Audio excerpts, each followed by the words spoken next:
Spoštovane gledalke in gledalci, novinarke in novinarji, profesor dr. Matjaž Jereb, vodja oddelka intenzivne terapije na infekcijski kliniki v Ljubljani, ekipa UKOM-a, gospa tolmačka za slovenski znakovni jezik, sodelavci v moji ekipi, državljanke in državljani. Lepo pozdravljeni na novinarski konferenci o izzivih COVID-19. Novinarsko konferenco začenjamo z epidemiološko sliko. Včeraj je bilo opravljenih le 1875 testov. Pozitivnih testov je bilo 425 oziroma 22,7%. V soboto pa je bilo opravljenih 3644 testiranj, torej dvakrat več. Novih okužb pa je bilo 1106. Delež pozitivnih testov je bil bistveno višji kot včeraj, znašal je 30,4%. Skupaj je bilo čez vikend opravljenih 5519 testiranj, potrjenih pa 1531 novih okužb.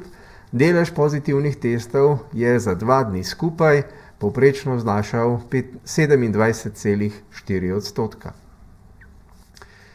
Epidemiološka slika na žalost še ne vzbuja kakega večjega optimizma, je pa moč ugotoviti, da se stanje v nekaterih regijah le izboljšuje, na primer v Gorenjski in osrednjeslovenski regiji. Žal, epidemiološke razmere ostajajo zelo resne v vzhodnih regijah, slabšajo pa se tudi v obalno-kraški regiji in tudi v primorsko-notranjski regiji. Na ravni države sicer 14-dnevna incidenca na 100 tisoč prebivalcev trenutno znaša 963 okuženih. Poglejmo graf in primerjavo po posameznih statističnih regijah.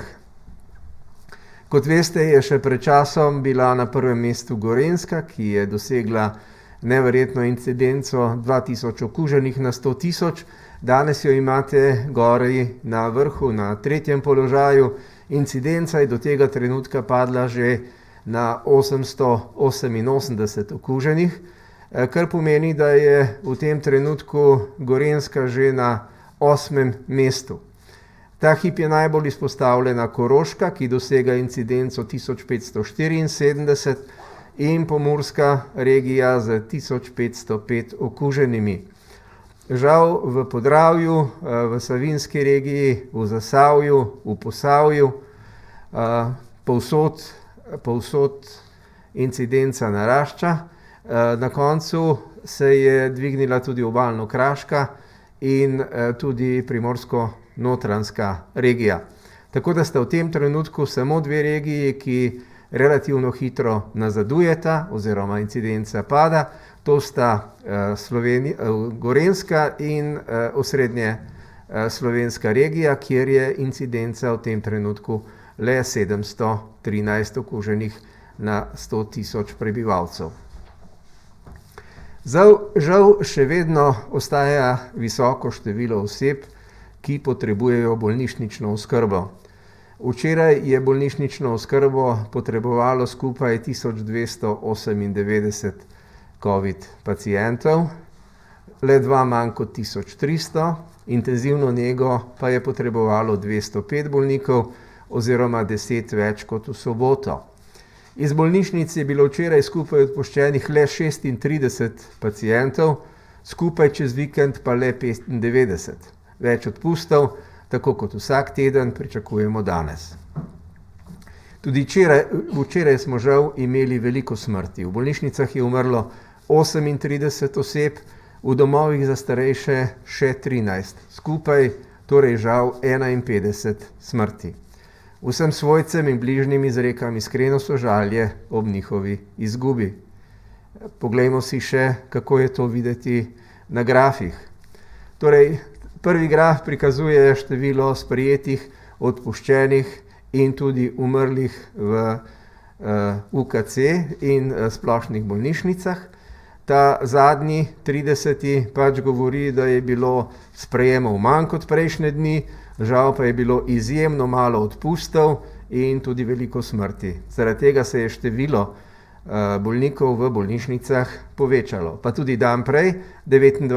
lahko opazite enako gibanje, relativno malo sprejemov, sicer nekaj več odpustov in od tu imamo sicer povečanje, odpustov je manj, kot pa je priliva in zato nam število še vedno narašča.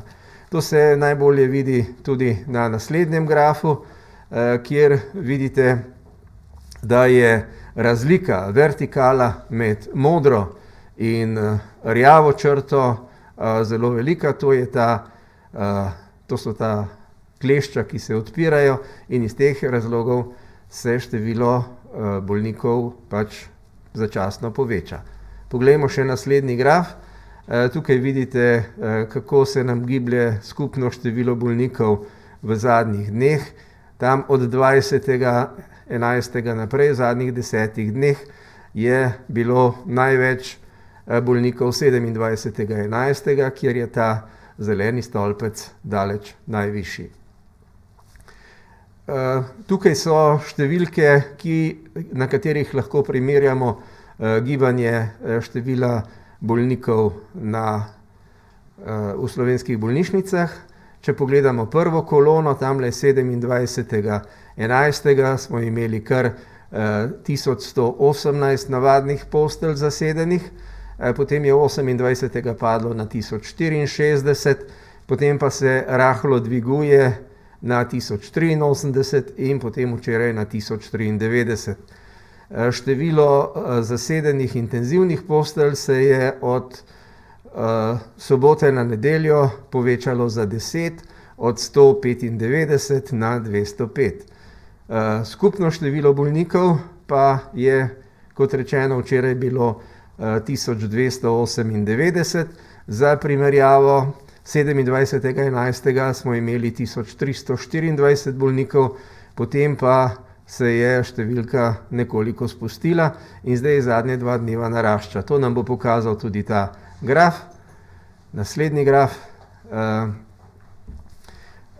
Tukaj prikazujemo povečanje in nižanje števila bolnikov v bolnišnicah. Tale horizontalna črta na koncu grafa pokaže, da se je tako včeraj kot predvčerajšnjim število bolnikov povečalo za 20. Poglejmo še stanje v domovih za starejše.